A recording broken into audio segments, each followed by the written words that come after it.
Hi, my name is Barry Selby, and this is my daily Facebook Live chat. Today's topic may go deep, we'll see what happens.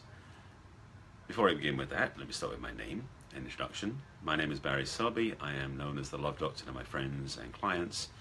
I am a best-selling author, speaker, and coach, relationship attraction expert, and a passionate champion for the divine feminine.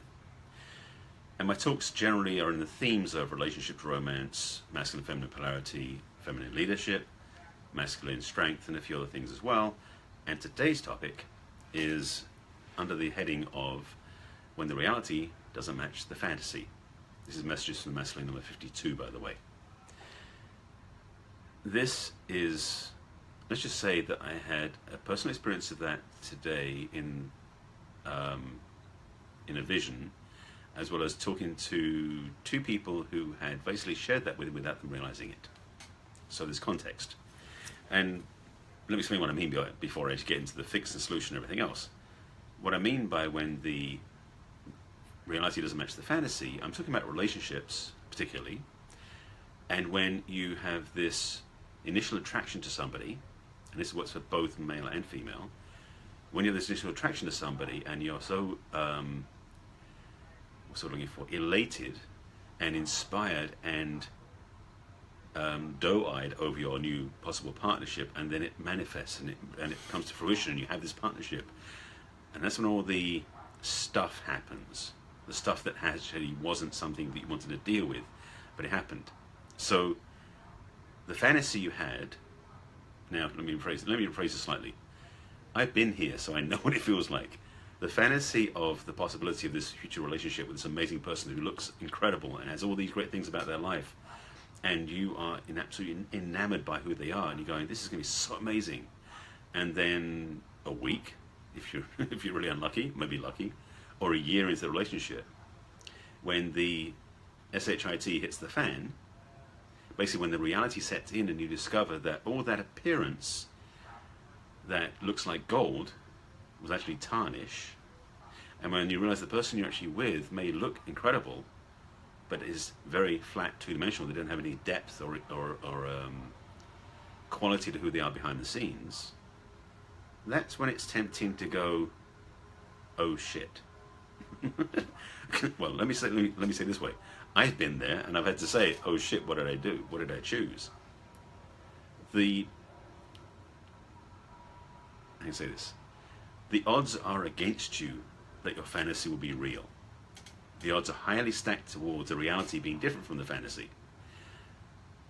So the obvious question comes up is, why not choose the reality? And the truth is, we're not wired that way.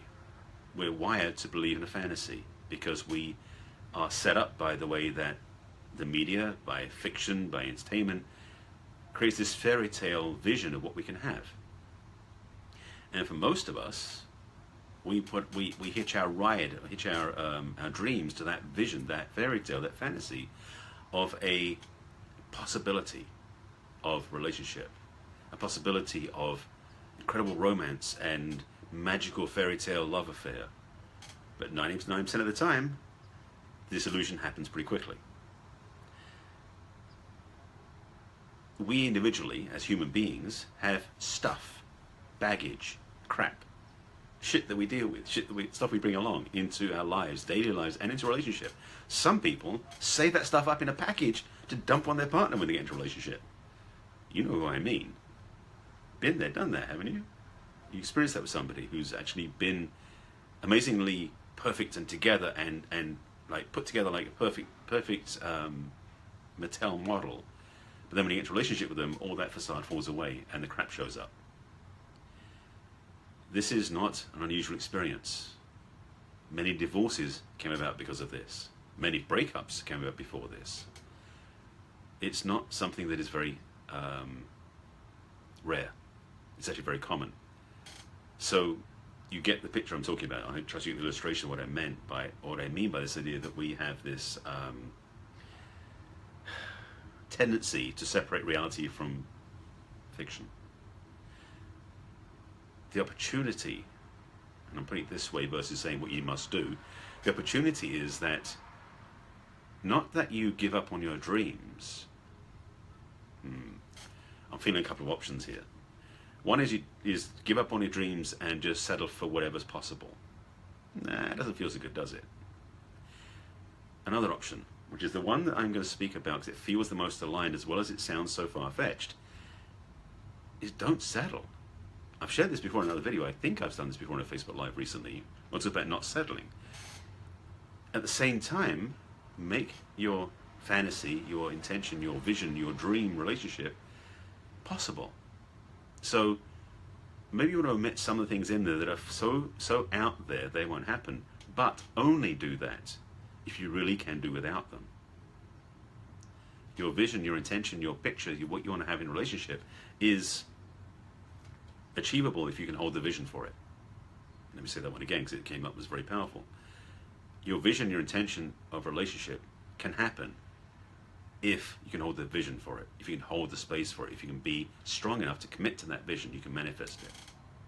Because that partner's out there. But we tend to fall short. We tend to settle for something less. We tend to get tempted by the glittery package of somebody looks perfect, better, whatever that is, and then they betray us because they don't show up the way that they represent themselves. The thing is, they don't betray us, we betrayed ourselves. So this conversation about the reality being different from the fantasy, it's the recognition is that sometimes our fantasy is so caught up in what we think can happen versus what we feel we are deserving of. And this is where the real separation happens. It's where this fantasy up here that is so beyond reality, it will not happen. But we paint somebody else with that brush and then get upset with them when they disappoint us by not presenting that way. When you are willing to have a vision that is real, reality to you, not a fantasy, not something so delusional that it won't happen, but a really powerful, strong vision of reality, what you can manifest, what you believe is possible. And, no, I'll put that in a second, I'll come back in a second. Putting that into your focus so you can have it and attract it and really manifest it. Don't settle for less, meaning that you don't get distracted by something on the way. If you are going for this vision over here, but you go, oh, they're cute going by that way, don't do that. Stay true to your vision. That's first. Second thing is, which I was about to mention, I'll bring it forward now, is, as I mentioned, when you get into a relationship with somebody and they bring all their stuff up because they didn't deal with it on their own, it's quite possible they see you the same way. Oh, maybe you've got some shit to deal with. My recommendation, my advisement, my encouragement, and my smack in the face to let you know this, because I've been through this myself, is when you're single, may just be the best time to work through your issues, so you don't drag them into your partnership. What about that, an idea? I'm saying this because I've been single for over 10 years because I was doing my own work, and I've been doing this work for 30 years. So I've been in this journey of clearing out the stuff, the blocks, all the issues, for quite a long time.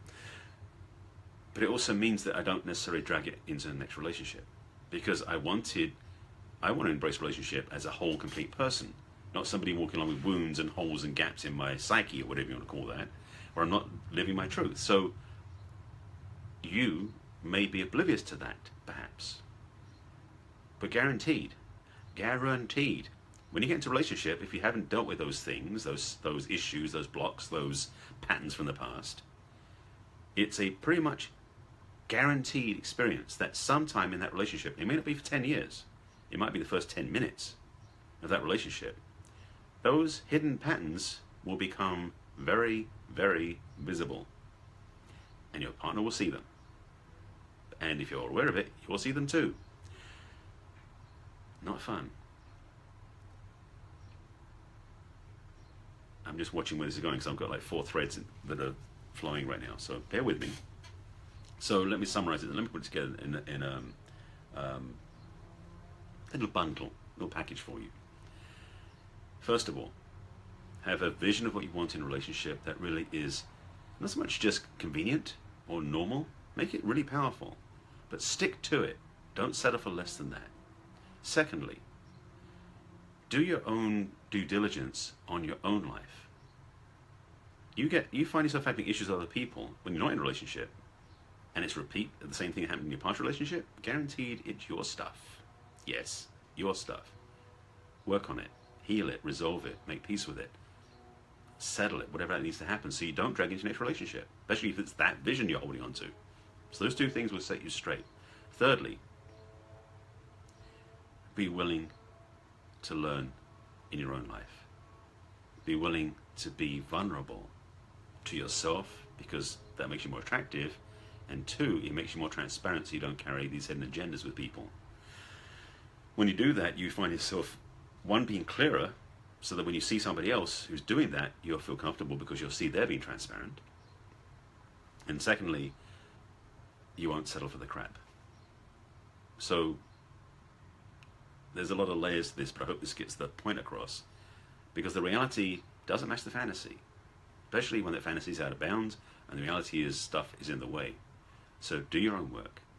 Now, obviously, in this conversation, because we're talking about relationship and attracting a partner, they have to do their own work too, but it's not your job to fix them. It's your job to fix yourself. In my work with my clients, just as a little insight into my work, I help my clients attract the most amazing relationship they've ever had, and they dream of that. So I am very clear about my clients having a powerful vision for a relationship, what they really do want.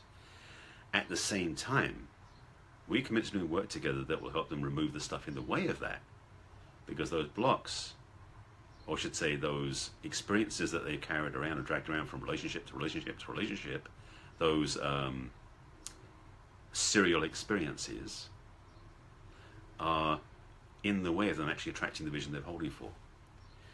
So if you've got a clear vision of what you want to have, that's great, but if you've got stuff in the way that stops you from having it, what's the point? So in the work with my clients, I'm very clear that for their benefit, we do a little excavation and a little redecorating of your history and your past and your present mindset, because that's still being dragged into the past, so you can focus your whole energy on where you want to go. If that sounds good, you can reach out to me and I can help you with that. But if nothing else, consider these ideas, take it to heart, and to be with this vision, because this is part of the work. Actually, it's probably a big part of the work if you want to have a really amazing relationship. So I wish you do have, attract, experience, and if you're not already in it, in one, explore and experience an amazing, magical relationship beyond your wildest dreams. If you've got that, do what it takes to keep it, to maintain it, to be healthy in that relationship. If you want that and you don't have it yet, do the work necessary to make ready the space to have that relationship. That's the summary. Yeah, that sounds pretty good. If you know anybody who should watch this, please share it with them. These are my daily broadcasts, by the way. It's my Facebook Live that I do once a day. At the moment, I'm doing daily broadcasts. In fact, tomorrow I'm starting a new 21-day challenge on top of the 30-day challenge I've already started. So I'm going to keep doing these. And each day is something around the area of relationship, masculine, feminine polarity, romance, love, masculine strength, feminine strength, all these different things. So this is number 52 in an ongoing series. I've got 51 before this you might want to go back and watch. And I invite you to watch them. And please, if you have any comments, questions, please reach out, comment below on the video, and share this out with people who might get value from it. That's it. And if you have any questions, you want some help, definitely reach out to me. I'm here to support you. All right, I will see you again tomorrow for another broadcast. I have no idea what the topic will be, but I will tomorrow. Take care of yourselves. I'll see you later. Bye.